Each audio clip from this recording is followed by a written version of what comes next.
Hash. Here she is. She's coming in for a cuddle. I found my boyfriend Paul's habit of referring to me in the third person odd at first, but I got used to it, and as our relationship grew stronger and I fell more and more deeply in love with him, it became one of those essential quirky habits that endears lovers to each other.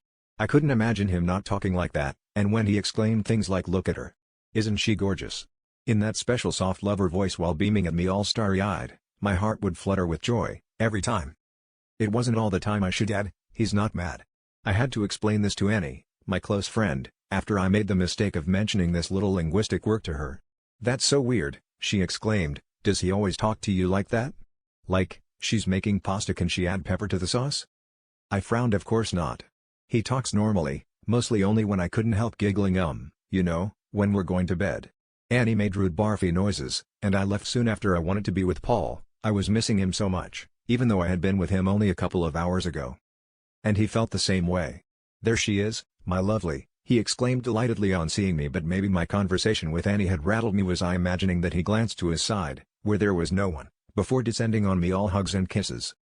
My slight unease vanished as I melted into the pleasure of being with him, and when he murmured, "Oh, I missed her so much. Where has my sweetheart been all this time?" I only felt love and joy at being so desired. What did Annie know about love anyway? She had never had a real relationship in her life. Shortly after that I caught the flu that's going around, and was bedridden with a high temperature. I couldn't see Paul. "I miss my sweetheart so much. I have to see her."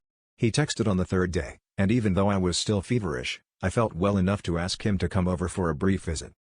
"There's my poor baby," he said upon seeing me, flushed with fever, in bed. He turned to a strange man who had followed him in. "Look at her." The man looked at me with blank eyes, and my heart skipped a beat.